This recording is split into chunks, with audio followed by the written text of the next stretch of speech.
afternoon. And I hope that you're all still feeling energized for today's webinar.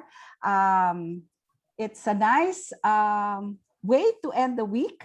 I hope you'll all agree with me, but let's try to have a nice conversation about assessment, because I know it's assessment is one of the make or break things for good units. So it's very important that we are able to discuss this and learn more about it. Okay, can you see my screen, Michelle? Is this? Yes. Okay.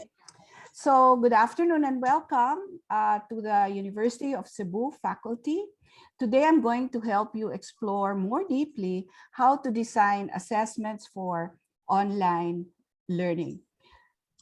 If we think about some of the challenges we face as educators conducting classes online today, I'm sure you'll agree that some of the things on our mind are, for example, how can we prevent cheating? Or students are stressed out, what can we do? Some of you are maybe concerned about, well, they're stressed out. I want to make it easier for them, but I don't want to lose the rigor. And maybe some of you, and hopefully many of you, many of all of us, are most concerned always with how do we know if the students are learning. So I'll give you 4 tips today. And my first recommendation is don't try to teach everything. Now, I know this webinar is about assessment, but I want to spend time talking about the content that you choose for your unit. Because if your unit is so overstuffed with content, even if you try to fix your assessments, even if you try to make your tech application so engaging, your unit will never be a good unit because it's just so stuffed with content. ADL stresses this. Less is more. And today, I really would like to appeal to you to think about this very closely. Usually, we give our students a lot of information. Actually, we tell them a lot of things through our lecture or through the readings and videos we make them read or watch. But we're just telling them, we're just relaying information. This is not teaching. On our end, it's just stuffing them with information.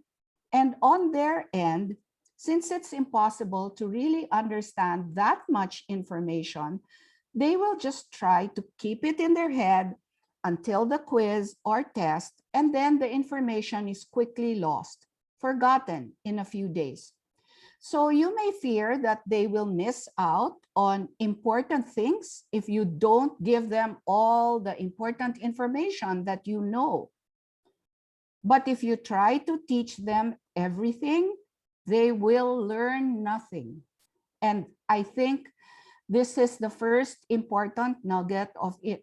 This is the first important tip that I will give you, because our whole webinar on assessment is premised on the fact that you have already prioritized your content. So many online courses have this as their problem. Not so much assessment or methodology, but just this. So I'd like to pause here for 10 seconds. It might be an awkward pause with a dead silence, but I think it's important.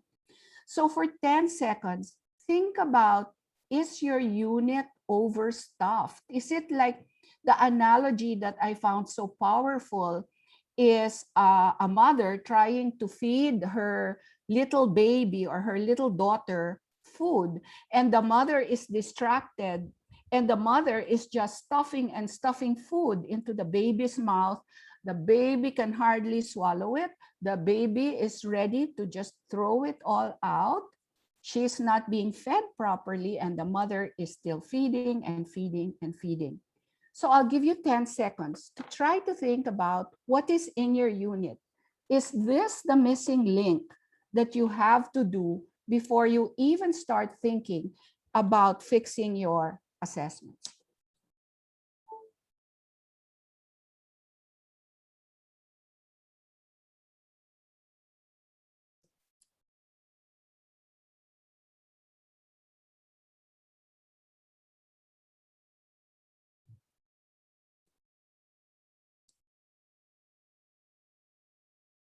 Okay, so this is another recap of ADL. In ADL, we have asked you to identify competences as your ultimate learning outcomes. The competences, as we have defined it in ADL, are the most important real-world applications that they will need to know the content of your unit for. So why is your unit important in the real world? What performances in the real world, what performances or abilities or applications in the real world will your students need to know the content of your unit for? And these competences will guide you in making decisions about what exactly you should include in your unit. So again, I pause 2 seconds quickly. What is the competence or competences? What are the competences that you have identified for your unit? By being selective about what you're teaching students, you're actually, and being selective meaning being aware that that real world application, that competence is the most important thing you can leave as a legacy for your students. So by being selective about what you're teaching students, you're actually increasing the chances that students will be able to truly understand and retain the content you're trying to teach them. Imagine trying to go through the definition of a fraction, examples, lowest terms, processes for the 4 operations of fractions, quickly from one to the next topic, and the students not retaining anything, plus getting math anxiety in the process. Imagine instead that the competence for your unit is, for your unit on fractions, for example, is that at the end of the unit, the students will be aware of the fractions in what is going on around them and use fractions in numerical process in their daily lives.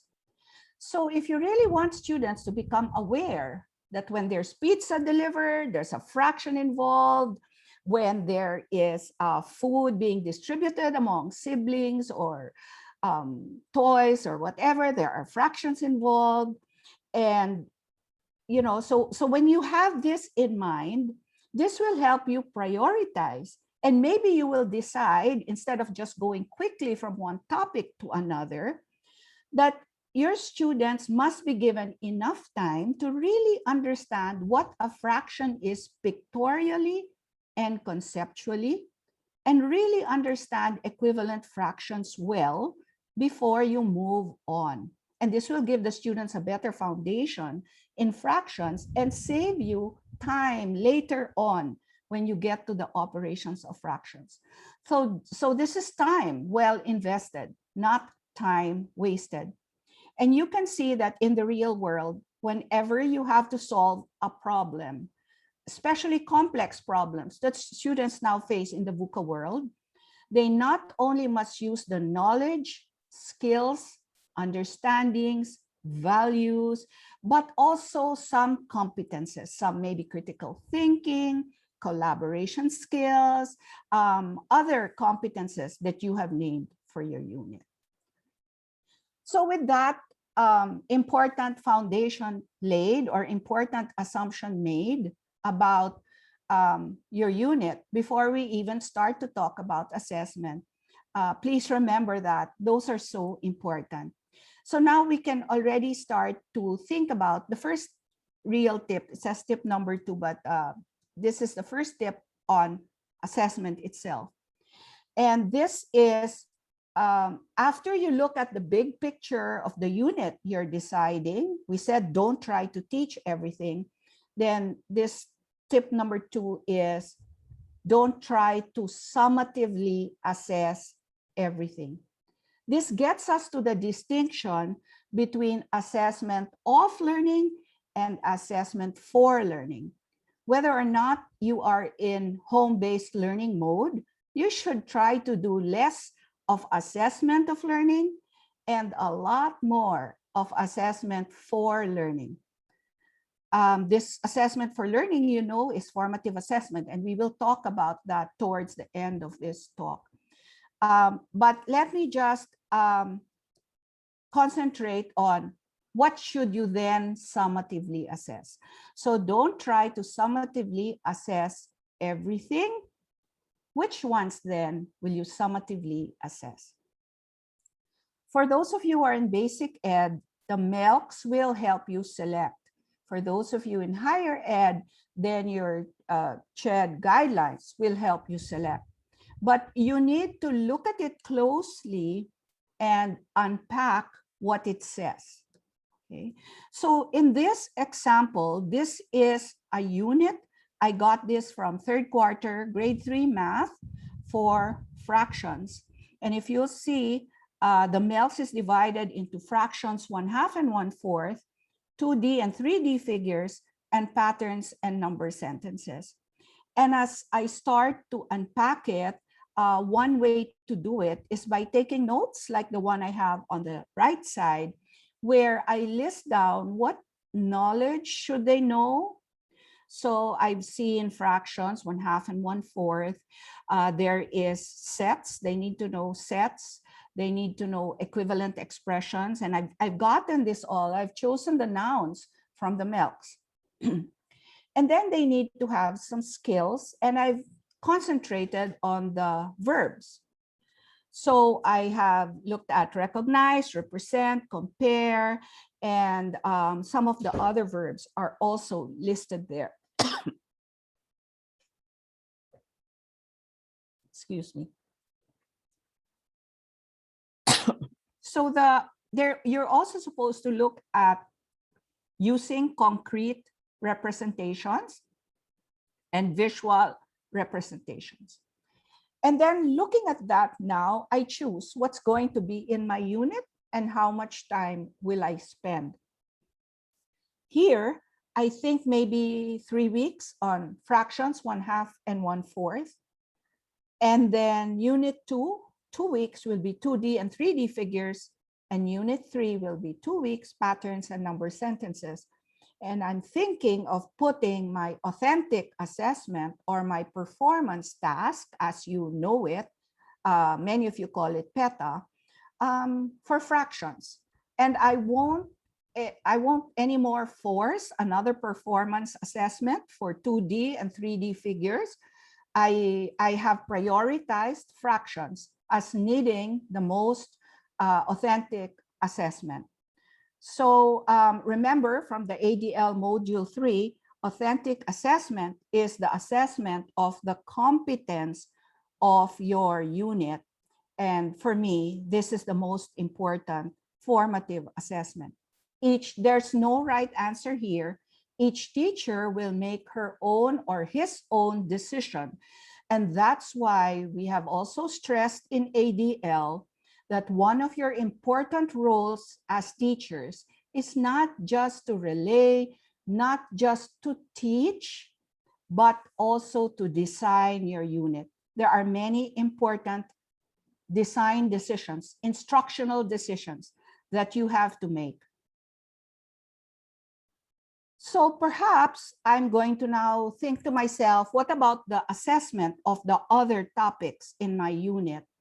For the rest of the assessments of the unit, maybe I can add 2 to 3 minor summative assessments and many formative assessments. Again, I'll say more about that later. So what I've chosen here is to give a no-show quiz right before the big performance assessment. I'll tell you what that is in a while. And then I will maybe just have them do a drawing or a model of my learning from home space, maybe a blueprint, simplified blueprint, because they're only grade 3, and then another no-show quiz at the end of Unit 3. This is an example of a no-show quiz, and this was shared by Douglas Fisher in his webinar on distance learning. And so the students are supposed to know, and you can see on the left, thousands, rounding, comparing, expanded form, and so on. And here, Lara Sofia, the girl in this example, is given the choice, how are you going to show it? And if the teacher looks at how she's going to show it, even if she does this with her notebook open and her textbook open, just because she has to make those decisions about how she's going to show it, I think I can safely say as a teacher that Lara Sofia understands the subject matter. So the learning from home space is after 2D and 3D figures, and you can see that I put a blueprint there. And then another no-show quiz about patterns and number sentences. This is a biology course for college. And again, I used the same kind of thinking process in trying to determine what topics I'm going to prioritize, how many weeks are needed, and what kinds of assessments I will give them. Now, if I have one big performance assessment at the end, like a protein folding project, and another mini authentic assessment somewhere in the middle, like this mitochondrial disease project, I can now just give open book quizzes for the rest of the 4 weeks. And, you know, before, when I was a new teacher, I gave my students an open book quiz, but I guess I resented them for my deciding that I will give them an open book quiz. So I made it so hard just because I gave them an open book quiz. And this is not the point. The point is for them to learn. And your open book quiz, because one of the things you can do in an open book quiz is to control it by timing it, so that if they're only reviewing at the moment of the test, there's no way they're going to be able to find it in your book or in your notes, and they won't finish the test properly. So I think this is okay, especially for home-based learning. This is a grade 7 English course. And again, I'm trying to unpack the different parts of this MELC's competencies. And so you can see highlighted, multimedia resources are here in yellow, and I put that under knowledge. And then there's orally narrating events, which of course will also have a written component before they're able to say it orally. So I put that here, express orally is here. And now I see that there are 2 parts here, a narrative part and argumentation in the second part. The second part, highlighted in blue, has things like beliefs and convictions, evidence, cite evidence, and so on.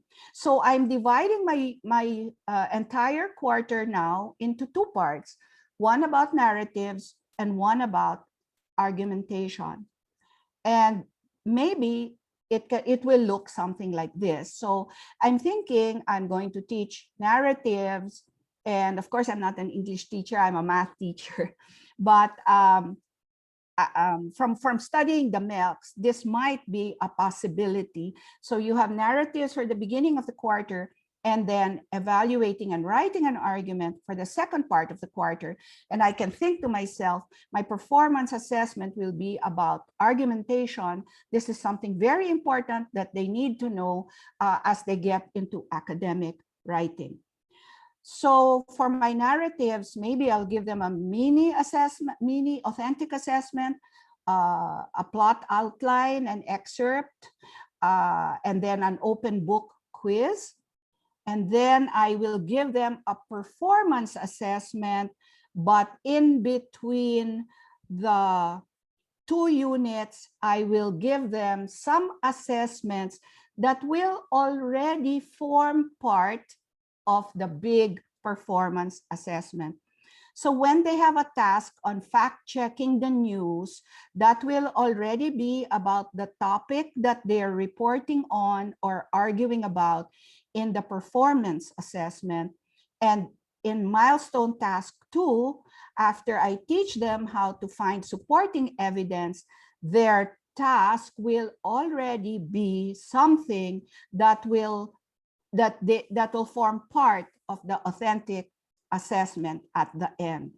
So that again, you see that this is a very compassionate way of giving assessments without losing any rigor. In fact, you are giving them more chances to perform their assessments very well, and you are giving yourself a lot of opportunity to really look at their assessments and give them feedback on it. So this is, a formula, a possible example of a formula of a few summative assessments and a lot of formative assessments with white space. By white space, I mean extra time. So maybe add a day when you don't have any lesson planned, so that in a way, kakainin din yung day na yun eh. Because you know us, we're always running out of time. So parang kakainin din ng konti yung araw na yun na ni-reserve natin as white space.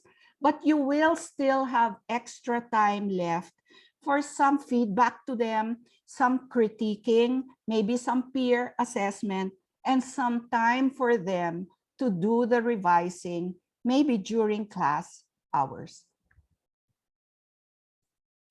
So my tip number 2 was don't try to summatively assess everything. And before I explain the 2 points I have at the bottom, I'd again like to stop here and ask you to share on the chat any questions that you have about my tip number 2.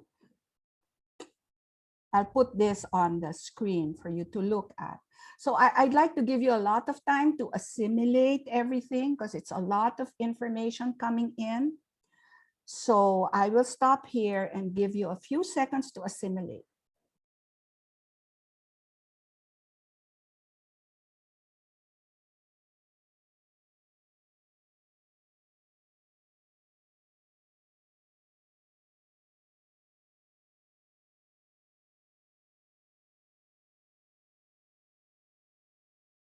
All right, if you have any questions or comments, please write them down on the chat now.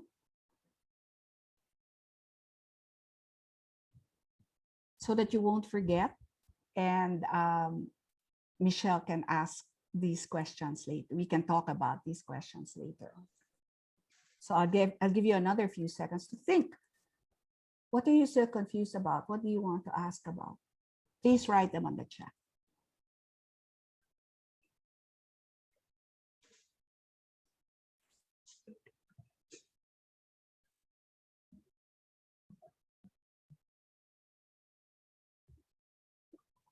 All right. So these 2 points at the bottom is just a reminder again. Please try to, the way in the examples I gave you, the narratives are the first part, and then argumentative writing is in the second part. And then try to find small chunks. Maybe for argumentation, it's finding sources and assessing their credibility as the first part, and then it's coming up with a tentative outline of your arguments and main claims and evidence as the second part. And then maybe the third part will be writing down the evidence itself. So organize it first in your head in small chunks. See your course as a big masterpiece, a big painting. See the storyline of your course before you start looking at the book and looking at what topic, what will I put here, because then you'll get lost in the forest for the trees. So my tip is organize in small chunks, and just as in the examples I gave you, you might want to use that kind of, this kind of format just as a very rough outline of the big picture of your course. Try to think about the story of your course for at least 1/4 or 1 unit. That way you also get excited about designing your course. And then this will make it easier for you. Which topics which little bits of information can I forgo? Right? The other one is please estimate learning time. This is again in ADL, but look at this slide. This is very easy for a biology major or in a science class. But for you to even start getting into the mood of reading what's on this page and then trying to click the links, the one on the right is a schedule. It's only a schedule, but it will take you time to try and focus on it. Wait, what am I supposed to do? Science 8, what is this column, So things are much slower now. It's harder to access the content than the students just sitting in your classroom and you're just going to tell them everything.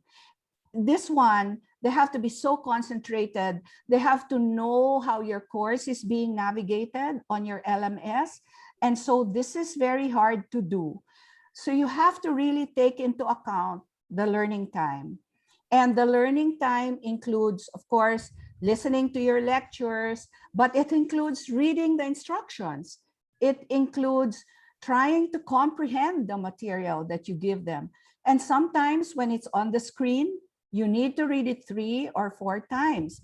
Those of you in higher ed will know, especially those who are thesis advisors. I have a very hard time now when my students give me their drafts because it takes me so long to concentrate on the page. And sometimes when I scroll down, I can't figure out where I am anymore. So it's very important. Collaborating takes a long time. Everybody getting on the Zoom and so on. Doing online research, accomplishing activities and assignments. And I put in caps there, thinking. Because students like to think about what you give them. So if you give them a lot of material, they will have a hard time prioritizing. You need to help them out. I put on the right column there, you also need to make sure that you count the time that your students will need for logging on, trying to get connected, downloading the video, and so on, right? So here, when I try to plot this, I try to take that into consideration. Again, one big weapon that you have is what I call white space. I use this very seriously. I always add +2 days to whatever maybe 12 meetings. I add 2 extra meetings, and it always gets used up. So the white space is a very good weapon for you. And I hope that this first tip will help us now, distress the students a little, know that we are helping them de-stress, but also still maintaining the quality of instruction because of the way you prioritize and the way you focus on what is most important. And then knowing, making time to know whether our students are learning or not. Okay, so before I go to the next tip, I will again give you 10 seconds to continue assimilating this and putting your questions on the chat.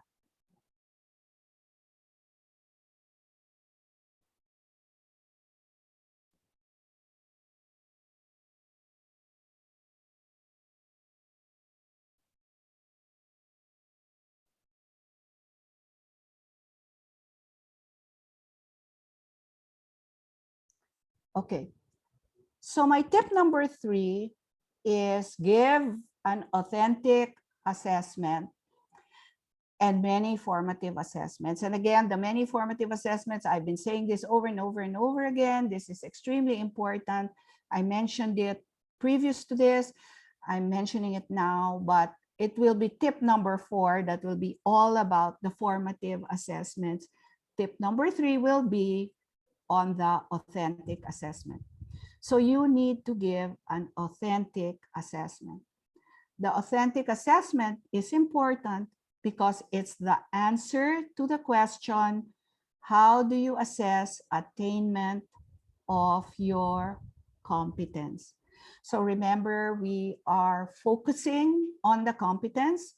Remember that the competence is not just one more box to fill up. The competence is actually your guide to what is most important in your unit. The competence is your is our marker for success of your unit. So how will we assess this success? How will we know if your students have already attained a competence? I showed you the slide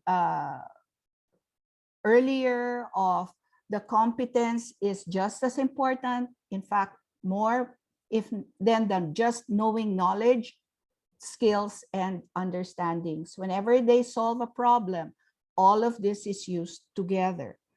Now, that brings us to a very important point. Remember that the ultimate aim of learning is the ultimate aim of your unit is for them to be able to transfer their learning to an application in the real world. Transfer what they know from the classroom to the real world. It means using what they learned in the classroom, using the content they learned in the classroom wisely, meaning with understanding, with flexibility, in a certain context, right? So for the biologists now that are working in our IATF, in the Department of Health, there's a new variant. It's largely unknown what this variant is. This is a new context. How will I use all my expertise wisely in this context? Then they know they need to talk to economists because there's the economy to worry about. People are not going to eat. How are we going to use our expertise wisely in this context? And that's what a performance task is for.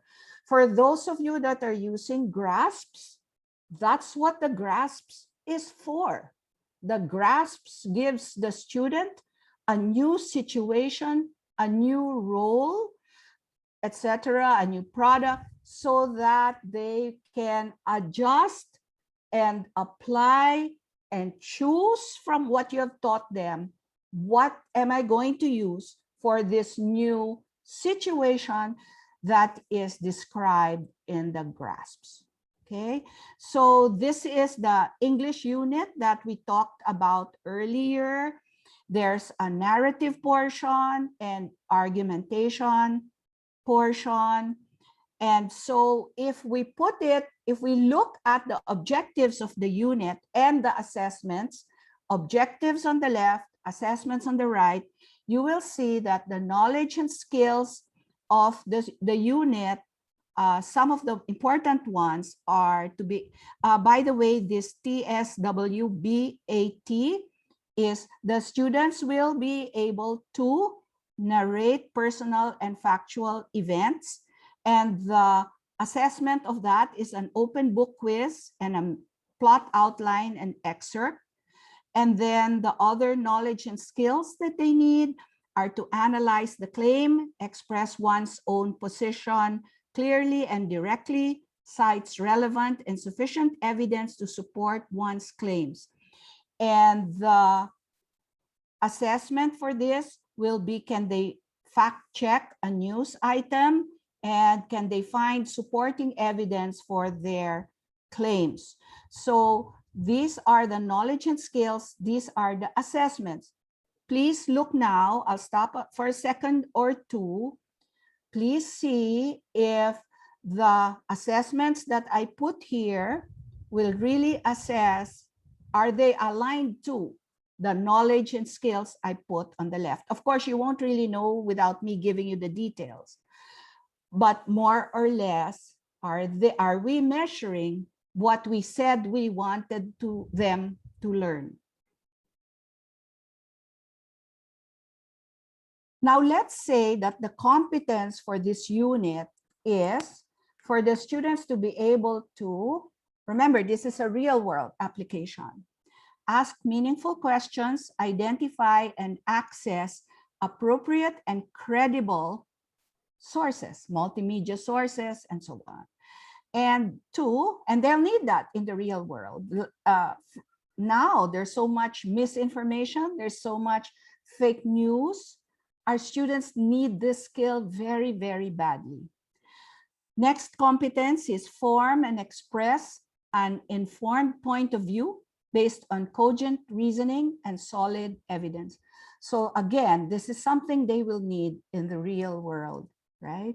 In whatever work that they do, even as a citizen, as a consumer, they'll need this. So these are the competences.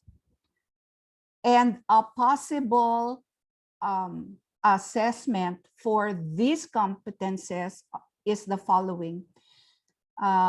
It's a proposal. Learning during COVID, is there a better way?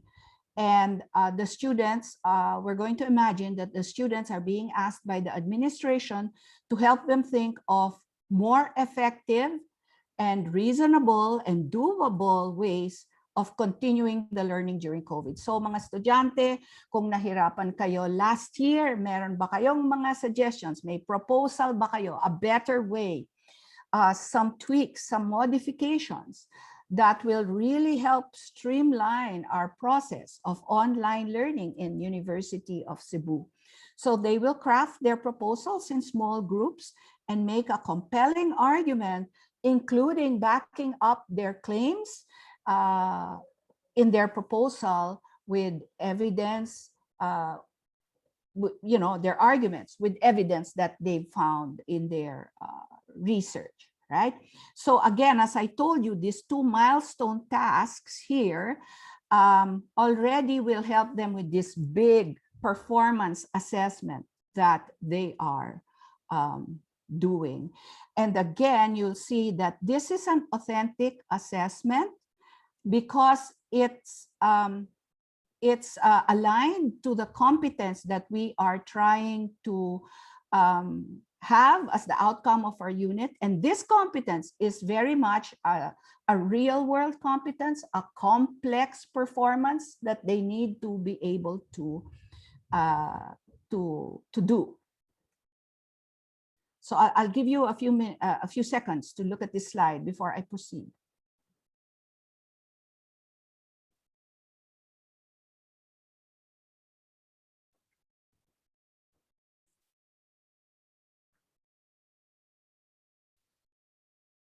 Right? I'm trying to go slowly so that you can keep up and assimilate these, think about these ideas as I propose them. All right, so this on the screen is the performance assessment, the authentic assessment that I have just shared, the example that I have just shared. I said it is an authentic assessment. And I would like to point out now that the assessments that you will be giving your students will lie along a continuum. Some will be more drill-like, meaning more workbook type exercises. Some will be more authentic and performance-like. The example I just shared earlier, I said, is more authentic. On the left side is a less authentic assessment. I'll read it to you and then I'll talk about it. So we are asking them in small groups. Number one, think of some problems you had during this time of remote learning.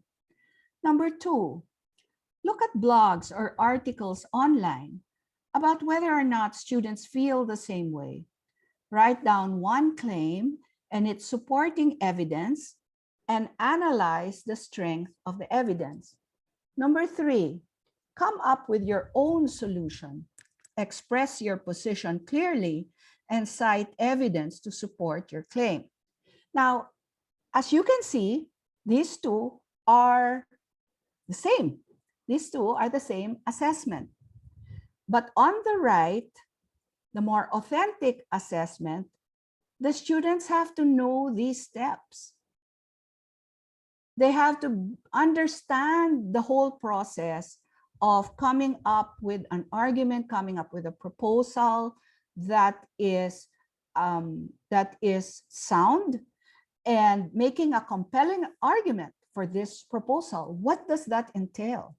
So there are a lot of decision steps that the student has to make for it to be truly authentic. It is more complex. The student has to do it independently.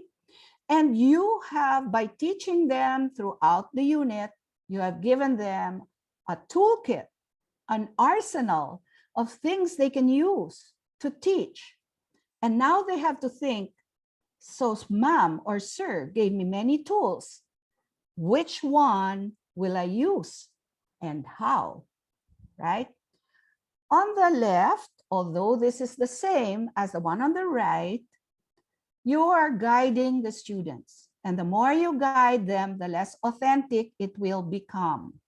Actually, we can push this even further left and make it more drill-like by actually giving them the template and they just need to fill it up.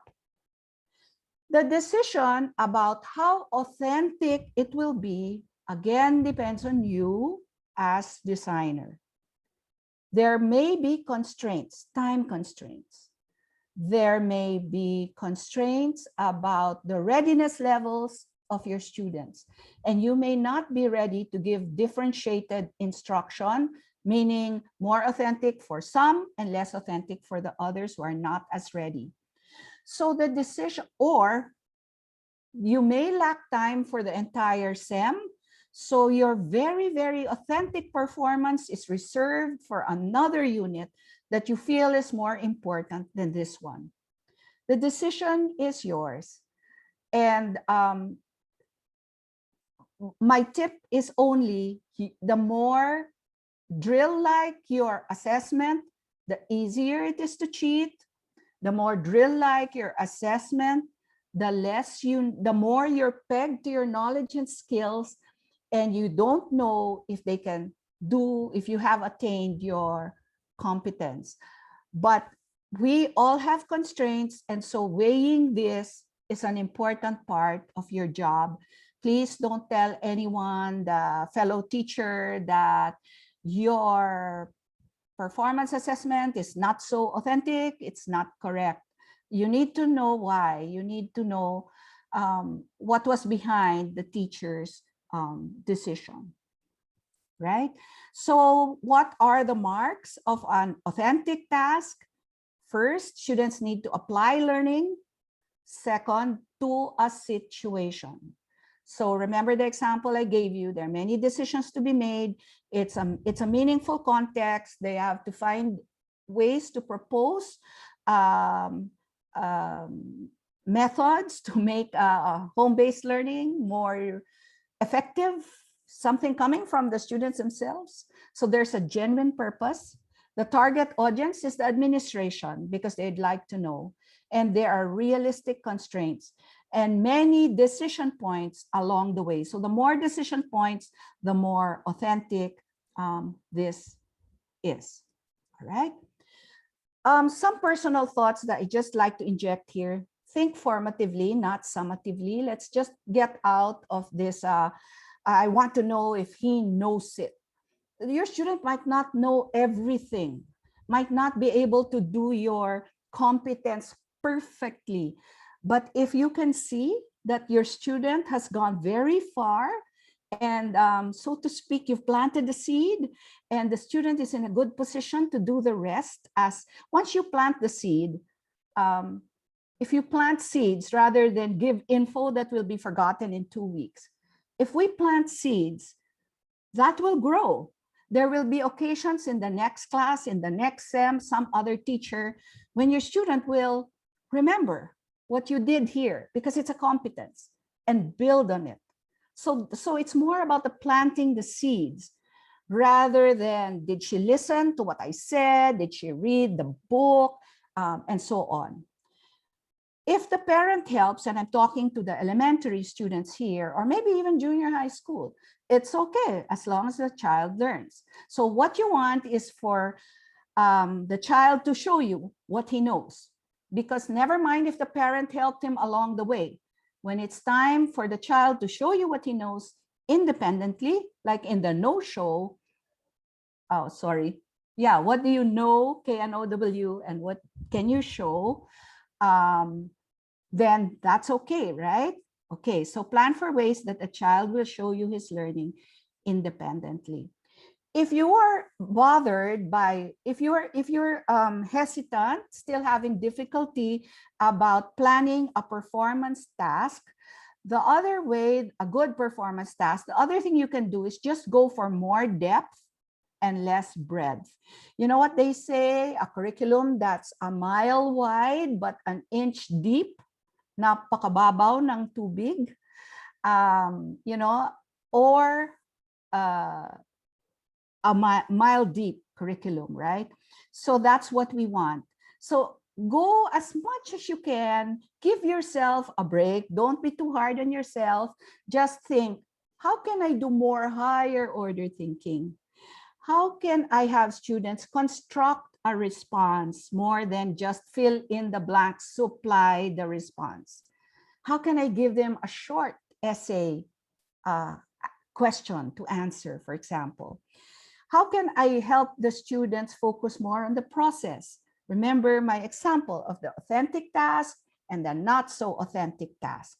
So there, the focus was on process, right? So that way your student is digging deeper. It's about depth. It's about, as I said, planting the seed rather than just giving them information that they will quickly forget, right? Sorry. So here is an example. Here on the vertical axis, you will see complexity of performance.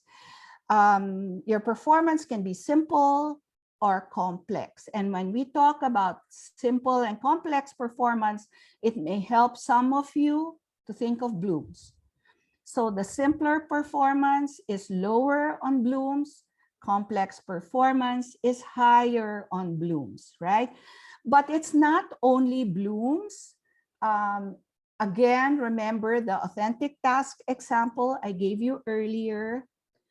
Both tasks have high-level blooms, but the teacher is guiding the student every step of the way.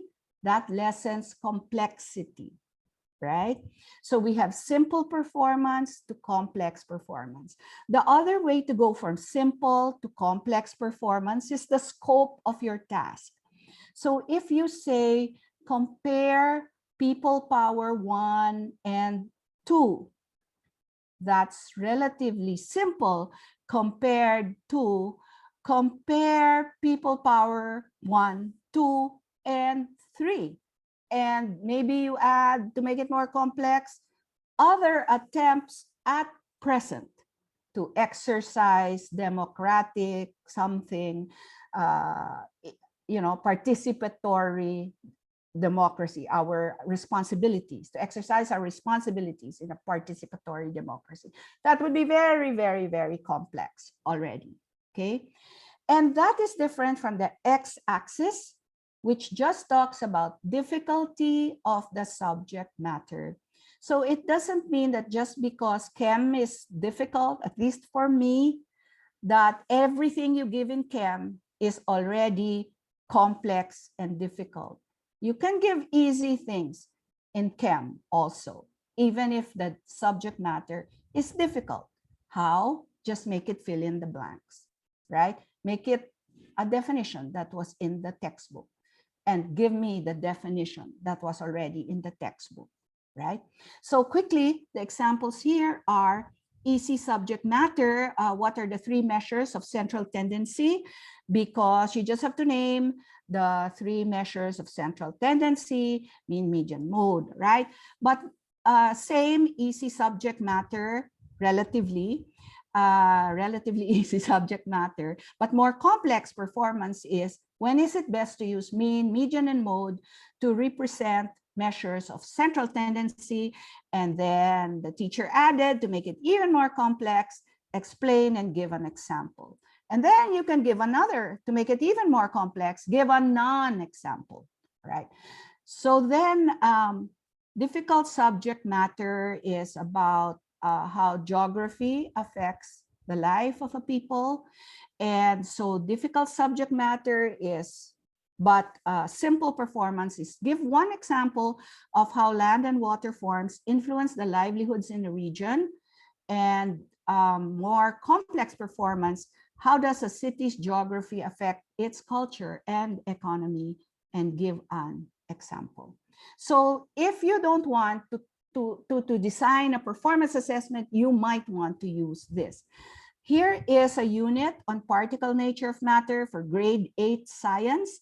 And the performance assessments here will be something about the biodegradability, maybe experimenting or designing a mask that's biodegradable and its recommendations, or maybe consumer guidelines on home delivery packaging, since nowadays everything is being delivered, and the high point of our lives is when we get a delivery from Shopee or Lazada or Lalamove or Lalangoy is the new delivery method now that it's stormy. So difficult subject matter, and complex performance, this is this project, right? For those of you in college, Dr. Abel Yang of the NIE, National Institute of Education in Singapore, talked about how to do stargazing using just the cell phone camera. And his advice is consider the learning goals, reformulate the learning activities to address your learning goals. So your learning goals, the competencies and the knowledge and skills that you choose to go with those competencies are really the most important, are so important. Because here, what Dr. Abel Yang did was, if these are my learning goals and knowledge and skills that go with that competence, how did our ancestors, when there was no sophisticated telescope, how did they start looking at the stars? And that's, in a way, how do I design the stargazing activity using everyday items, right? So this is for those in college, right? So here, as I said, make sure you have an authentic assessment, more depth and less breadth, and give regular and frequent opportunities for students to show what they know. This might have something to do with how you will grade. And if you are very clear about your goals, the knowledge and skills your students must know, and if you find ways formatively, especially for them to show you what they know, right? Can a student show you that he can count groups of equal quantity using concrete objects? Student 1 knows it, student 2 knows it, student 40 knows it. Visualize, represent, divide a whole into halves and fourths. Student 1 knows it, student 2 knows it, student 40 doesn't know it, right? And so on. And here on the right is a way that the teacher asked the student to describe 2D and 3D figures so that she could know. And in this way, even, I mean, as long as they reach, as long as they know it, I think their minimum grade is already a high pass, because these competencies represent what students must know. So these are conversations and decisions that have to be made in your university, but they're one suggested way that you can look at it, right? So with this tip number 3, I think we've addressed the 4 ways, the 4 problems that we're trying to find solutions for, the 4 common challenges in assessment that we're trying to find solutions for, right? At this point, I'll stop for 15 seconds and ask you to write your questions on the chat for this section or even for the previous section. Any thoughts, comments, questions?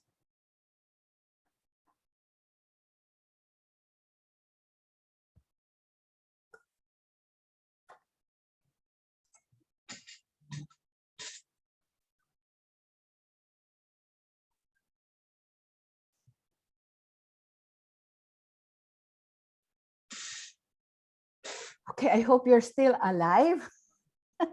One last section to go, one short section, and I'm just going to go through it quickly. Tip number 4 is about formative assessment. So tip number 4 is, in assessments done properly, both teacher and student must have accountability. Student, of course, is accountable. The student must study. And I hope you teach your students how they can keep track of the goals you have set for the lesson. So faculty of University of Cebu, when we are told that you must, and many times we are told this for accreditation. Pag nandyan na yung accreditor, wag ninyong kakalimutan ha. Sasabihin ninyo yung objective ng lesson ninyo. Kung hindi, babagsak ang school natin sa accreditation, sa instruction component. Well, that's not the most important reason for giving your students the learning objectives of the class. Your students have to know the learning objectives so that they know where they're headed. And therefore, you must mention it and explain it. You must explain your rubrics. You must give examples of rubrics, the different parts of your rubric, all of this, and I'll explain this a little more now. So this you've seen in the ADL course. We need to have formative assessment throughout the unit.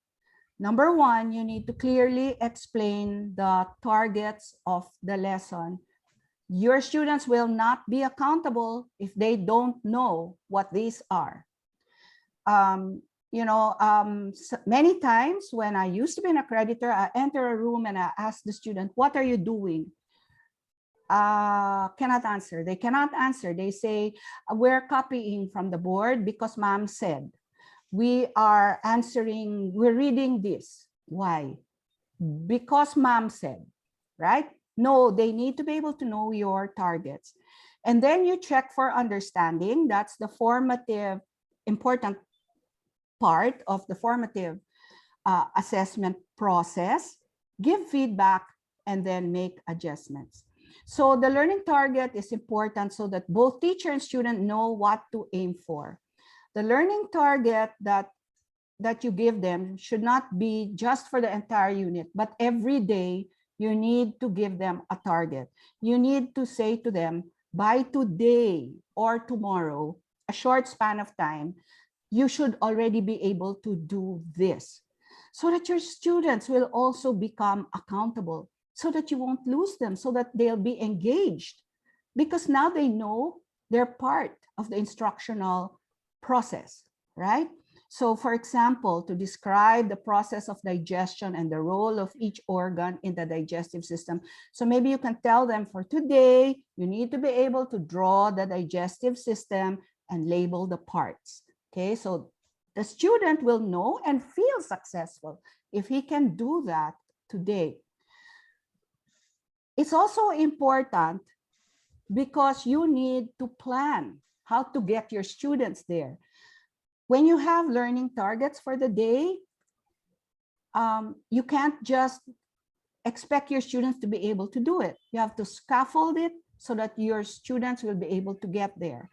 And your learning targets for each day should be your scaffolding for the big performance assessment at the end.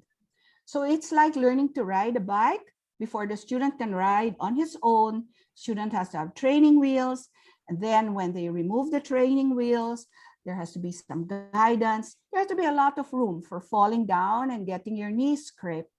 But this is part of the learning process.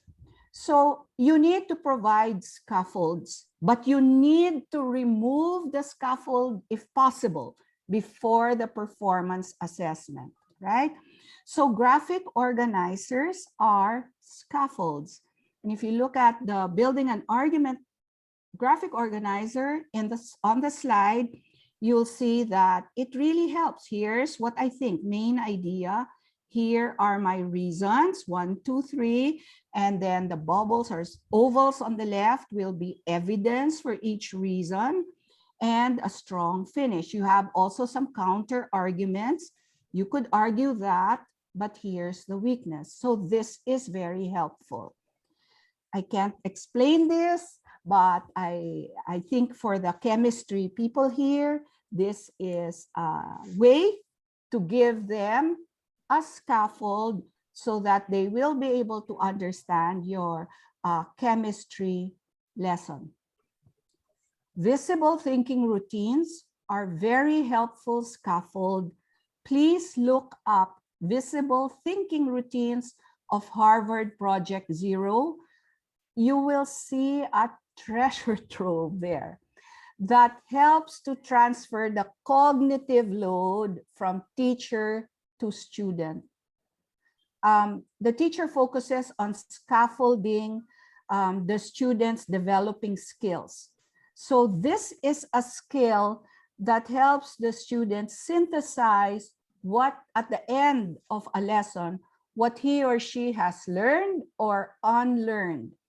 And instead of just telling your students, okay, please synthesize what you learned, you can tell them, and throughout your lesson, use this. I used to think, but now I think. Although please don't just use this as cool gimmicks, cool exit tickets, or ways to have a student component. The visible thinking routines, if you spend a whole class on this, a whole class time, mining it, telling them to add post-its, and then maybe grouping the post-its according to clusters of those that thought the same way and so on. That's the way to maximize this. But you're scaffolding, you're teaching them how to think. Right? Anchor charts around the room, but what one school that I work with does is they send the anchor charts as a PDF to students. So together, the teacher and the student come up with what does it sound like when we are collaborating. So you can teach them about group work, but you can really teach them about how to do group work or collaboration. For example, what does collaboration sound like? And you will say, collaboration is when the people in the group use sentences and questions like, what is your idea? I like your idea. Or which part of our project do you want to do? Do you have an idea? Who wants to be the one to organize something, right? So this is explicit teaching, and some explicit teaching needs to be done. So group work is all members sit together, face each other. This is during face-to-face instruction. But it would be very good for you to talk about what is group work during home-based learning in a breakout group. And this was done in a grade 2 classroom where they defined this. And the students throughout the year, last year, were able to do breakout rooms, and the students loved it so much because they could see their friends. It is important to do formative assessment. So if you ask the students to draw a clock and write down what is 4:30, and the student draws this, then you should know what to do next, right? If many students have similar mistakes, then as a teacher. So this is a diagnostic for you to know whether your students understand what you're teaching or not. You can give exit tickets like this, which one doesn't belong, and then that will help you know how to start the next class. You don't have to reteach everything. This will help you know what parts of the lesson they understand or don't, right? So you can say in your own words, explain how to change a decimal into a fraction. And I bet you many of you who know how to change a decimal into a fraction will have difficulty with this. But if your competence in math is about communicating using math language properly, then you need to teach them how to do it. Hashtags can be used. Create a hashtag and 2 to 3 tweets that Rizal may have tweeted the night before his execution. RAFT stands for role, audience, format, and theme. So here you are the digestive system. Please talk to fibrous foods. Write a love letter to the fibrous foods. And please, digestive system, tell the fibrous foods why I need you so much. I also already gave you examples of know and show. This is for upper grades. Complete the following table. Sorry, this is for higher ed and maybe senior high, junior high.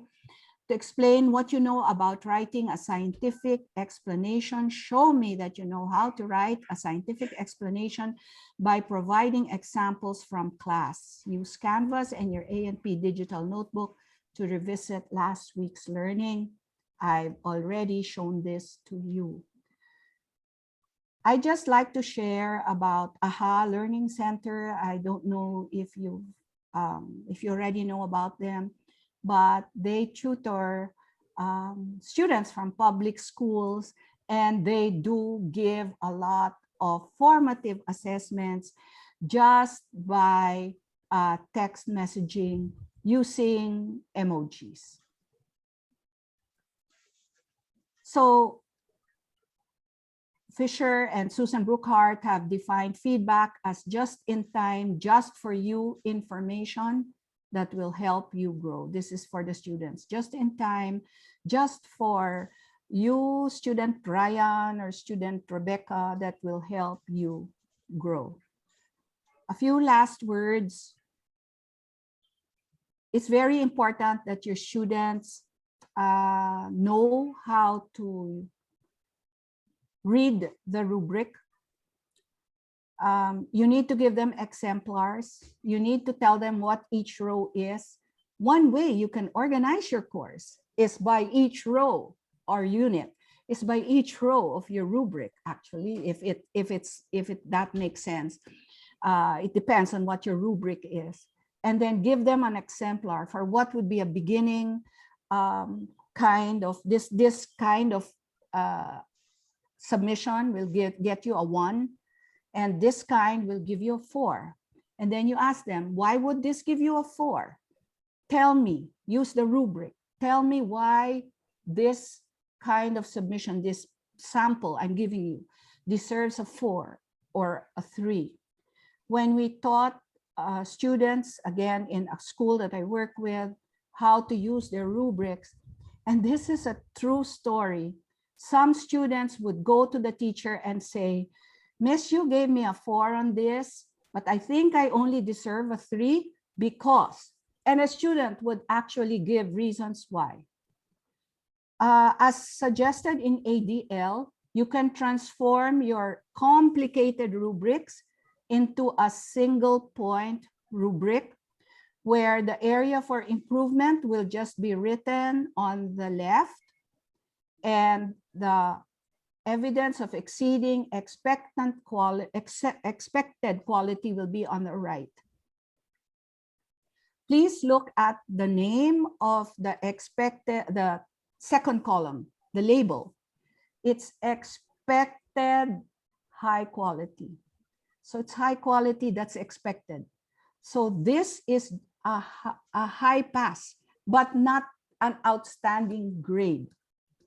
Many Filipinos have a hard time with just getting a high pass or a pass for expected high quality. But that's just what is expected. I hope we can help our students make that mindset shift as we slowly get them to think using rubrics, right? So clear intentions plus clear success criteria through rubrics and exemplars. And I always show this. This is kindergarten, but it is such a good way to relate to you the importance of an exemplar. So this is the rubric for the name. This is the exemplar and the rubric itself. So if you scribble like this, you're just going to get a 1. If you're not within the lines, and this is taught to the children, if you're not within the lines and you have inverted letters, you get a 2. If you're within the lines, but with some letters going out and no lowercase, you get a 3. And so this makes it possible for the students to aim for the 4 all by themselves. It's critical for independent learning.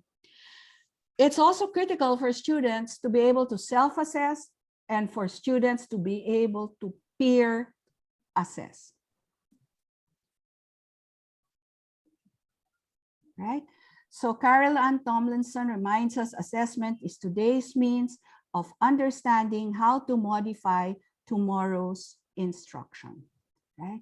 Before I just quickly, one slide after this is talk about the basis is your good relationship with the students.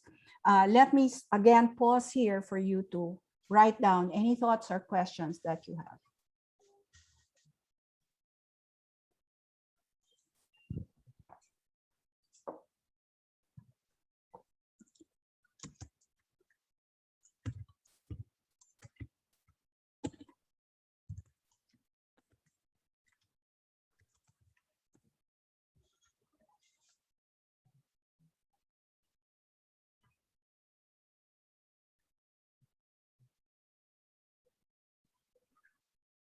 All right. So as I said, you might have all these tips. You might have a lot of techniques to make good assessments, but you have to also have a good relationship with your students. Have a conversation with them about academic honesty and its underlying values. Talk to them about what's cheating in a remote learning environment, because one parent came to an administrator in a school and said, you mean to tell me my son is begging for help right there? I am also right there in the room and I cannot help him. And the mother didn't know he was having a long test. So, you know, have the conversation with the students. You know, when it's a long test, it's not okay. But when it's a regular class time and seat work and your mom wants to help, so when is it okay and when is it not okay? Give them a review about what it means to paraphrase, what is plagiarism, how do you cite, and so on. And and make sure that your students understand this. They can come up with their own little set of rules that they will all sign, like a contract or a credo, a digital learning credo or something like that. Shape a new learning culture. Your students have to get used to you giving more formative assessments rather than summative assessments. And in some instances, the students don't want to show you they're having a hard time, don't want to ask for help. They're very ashamed when they make mistakes, but you need to convince them that mistakes are welcome here. In this classroom, mistakes are welcomed. In fact, you might have, every end of unit, what mistakes did I make? Let's celebrate the mistakes we made and learn from, or something like that.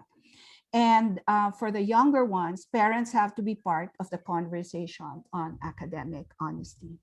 So I hope that we've been able to address the 4 challenges of assessment. I hope that I've been able to help you get some ideas that you can use for the wonderful units you're designing, and that your very helpful and expert coaches are helping you with. So I'll stop share now, and let's open the floor for any questions that you may have. Thank you, Michelle. Thank you very much, Ms. Rita, for all that information. I have learned so much in terms of assessment. So we'll open the floor now, but if you still need time to think and write down your questions, let me just begin with a previous question that was posted earlier. So I forgot who lang posted it, but I took note of it. So someone was asking with regard to summative assessment, is it okay ba daw to give summative exams at the end of every chapter? Yes, it's okay. But again, if you think about the way I was suggesting that you organize your unit, you will have to make decisions about how that's going to go, what types, and so on. It might be a short quiz that is graded, and closed books for a unit that's not as important as the other units that you're going to have, or a chapter that's shorter than the other chapters. But you may choose to have some sort of longer quiz after every unit. As I said, open books quizzes are okay. They can be graded also. So yes, it is okay. But please make those distinctions. As I told you during our talk, there are distinctions, fine distinctions and decision points along the way that you have to navigate and think about. Okay. Would anyone else like to ask? You can unmute yourselves if you feel more comfortable raising your questions while Ms. Rita is here.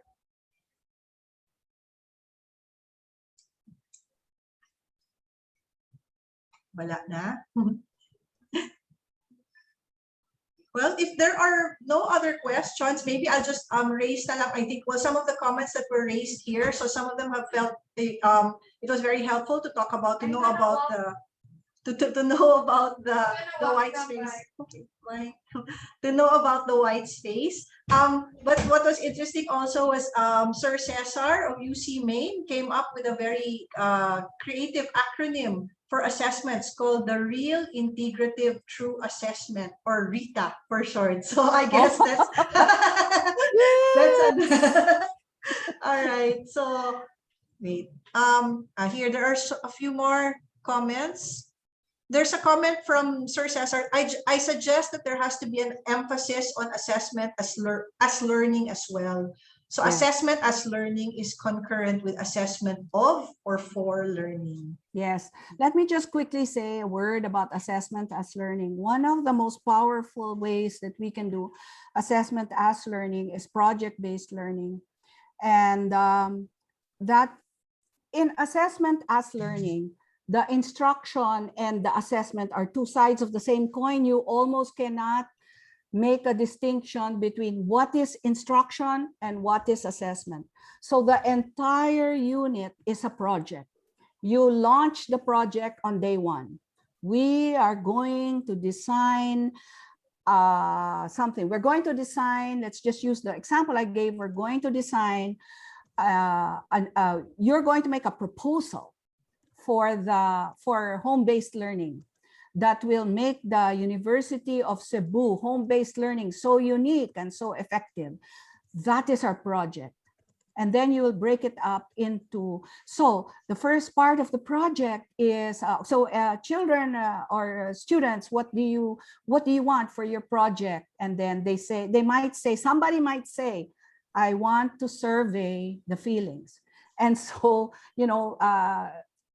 you'll include that, how to make good survey questions, and you might have to bring in a math teacher. And so that will become, so the project is going to be, for sure, it will have an argumentation and how to cite sources, how to research in there. So your assessment for, as, and off learning are all mixed up. Yeah, maybe one day we can talk about project-based learning, but yes. Ms. Rita, we just have 2 more people who have their hands raised. So may I Yes. call first on Sir, sorry, I cannot see your full name. But sir, you can go ahead, and then Ma'am Moma will go next. Go ahead. Sir Batchan. Rafael. So yeah, okay, because I cannot see the full name. I think you're on mute, sir. You're on mute, sir. Okay. Good afternoon, ma'am. Good afternoon, everyone. Good afternoon. I am Rafael Batchanitza from University of Cebu, Lapu-Lapu, Mandawi campus. I have actually, ma'am, clarification about the assessment. Since we follow the principles of training methodology, and one of the principles of training methodology is training is individualized and self-paced, because we actually follow the principles of training as imposed by those courses who offered ladderized programs. So is it okay that instead of rubric, we do provide performance criteria checklist, wherein yes, the answer or the assessment can be answered only by yes or no? So instead of point, we do use that performance criteria checklist to determine or identify if the trainee has performed well the given task. Sir, So, if you remember, I showed you the MELC's competencies, and then student 1, student 2, etc. That's it. That's a checklist. It's a checklist. And it's wonderful the way TESDA has set it up, because it's either you know it or you don't. Can you do it? And I think, sir, if I'm not mistaken, the certificates given by TESDA are really if you can perform all those skills, because that's the certification to the employer. When you hire this person can do all these skills. Actually, the vocational subjects, they're the ones that have the best forms of assessment, because their competences, their end goal is so real. This person has to be able to perform this in the factory or in the airport hangar or in the refrigeration, whatever kind of tech bulk you're doing. So yes, sir. Thank you, ma'am. Another thing, ma'am, is it okay also if in the course of the performance of the trainee, we actually, what I did actually is I provided the CBLM, or the competency-based learning materials. You call it learning materials in other programs. So I provided the CBLM, or the competency-based learning materials, and also provided the task or the performance or the things that the trainee should perform. And after that, he will be the one to check his own performance by checking on the performance criteria checklist. And if he is confident enough that he can already perform and everything in the performance criteria checklist ay naka-check na lahat, naka-yes na perform na lahat niya. And that is the time that he will submit himself for the actual assessment to be facilitated by the trainee or by the instructor. Yes, we can learn a lot from them actually for our academic courses. Although they have to know what is the high quality, kailan pwede i-check. Baka akala nila, alam na nila, hindi pa pala correct. Yun lang yun. Thank you, thank you. Ma'am Moma, would you like to ask? Sir Moma?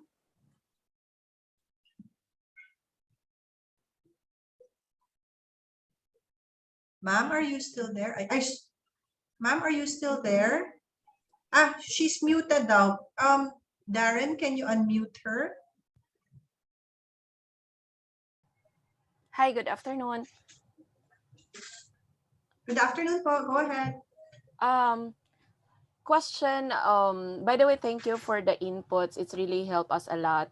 But my question is, given that we are doing online right now, so in the examples, in most cases, they are applicable for face-to-face modality in most cases because we have post-it scaffolding. But though we have post-it tools in online, so what can you suggest for us how we can effectively implement those assessment activities that we have in hand? Like, for example, I will do scaffolding, I will do any assessment activities that I have. What can you suggest in terms of implementation in an online space, in a virtual space? Thank you. There are many apps that are given in ADL. A lot of the examples I gave are easily done online, the exit tickets. You know, the one that will be difficult will be the lab-based activities. But I tried to give an example from Dr. Yang of NIE. There are also sites in science where you can find simulations. And in fact, I can show you that slide in a while. But a lot of it is, you know, you can easily use the same idea. An exit ticket, the answer can just be on the discussion board, for example, ma'am, or they can work on a Google Docs together. The scaffolding, do we have in ADL how to, maybe I can ask Sir Galvin, and I have some sources for how to change a Word document into a fillable PDF. Sir Kervin, help.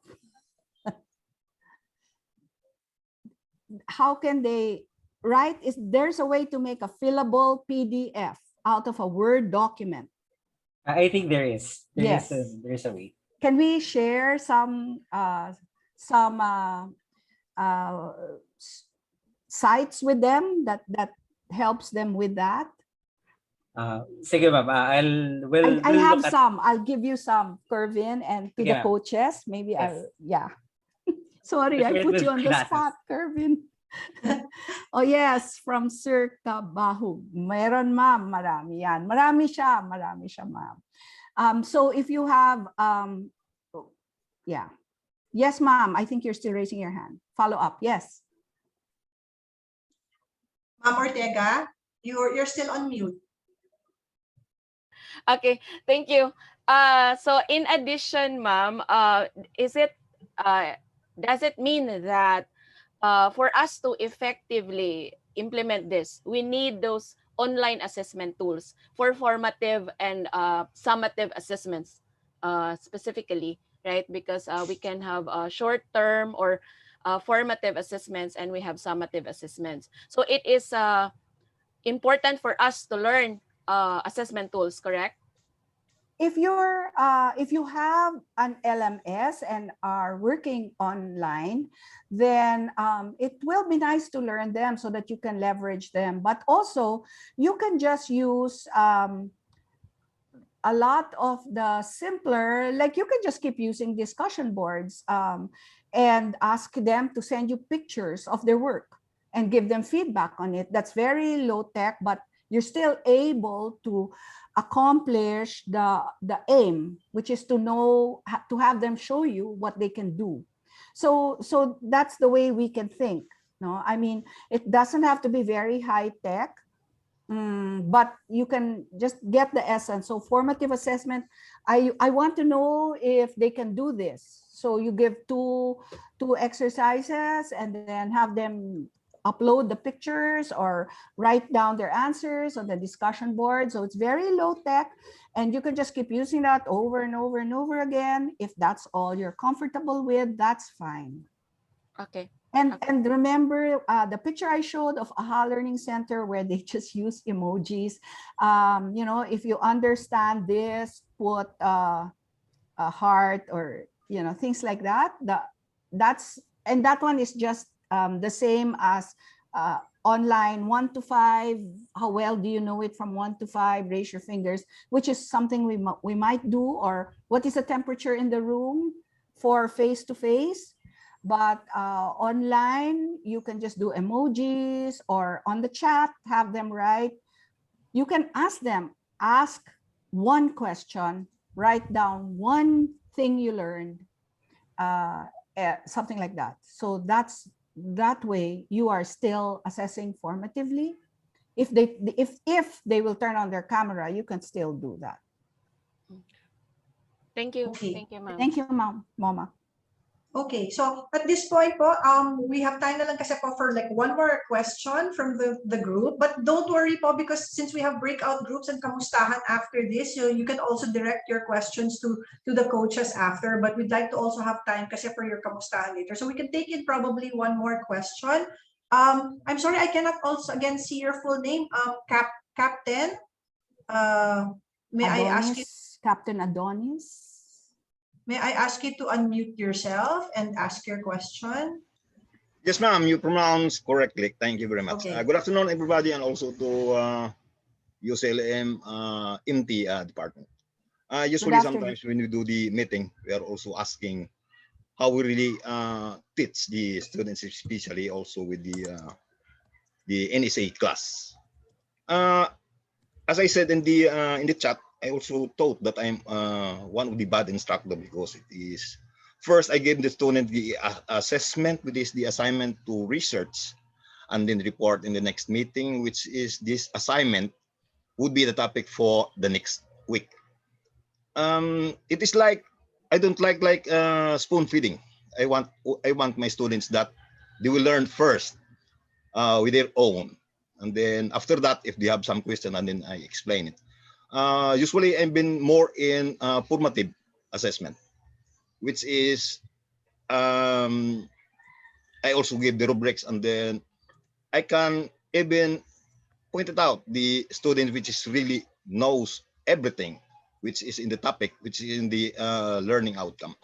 So it is really, this one is correct, because I'm even thinking since my first year in the UCLM, I thought, am I wrong that I'm doing this to the students, or am I correct? That's the question. Okay. Thank you very much. It's hard to know, sir, without the details, but you can ask them to research and report the next day if maybe what they will need guide questions, so that they will know what to look for. It depends also what level you're teaching, sir. But and then they will need to also know how to look for credible sources and rich sources for the sharing with the class. It's also important that you process that sharing the next day and really do some activities, have the students do activities using the reporting of the student, so that they will start to work with the material that was reported. Because otherwise they will just take notes, and whether it's you or the student lecturing, it means that most of the other students are just listening. So I guess those are the things that you can use to help you, guidelines to keep in mind. as you Oh, yes, ma'am. do Thank you this very much. kind of. By Thank the you, way, sir. that is also already in the instruction, which is in the model in Okay. the LMS. There is Very the good, very instruction, and then I'm more on graded for if they are following instruction. Because on board the ship, you don't like to follow the instruction, and then you have one-way ticket. Thank you, sir. Okay. Thank Okay. you very much, ma'am. Okay. So thank you very much for all your questions. And looks like there are more questions popping up, but unfortunately, we'll have to say thank you first to Ms. Rita at this moment. But don't worry, I'm sure your coaches will also do their best to answer and continue the conversations in the breakout rooms. So at this point, I'd like to thank Ms. Rita for sharing with her our expertise and all these ideas. I'm sure it's gotten a lot of us thinking regarding assessments and the ADL. And so let's continue the conversations in the breakout groups. Thank you Thank very you, Ms. much to Rita. everyone for having me.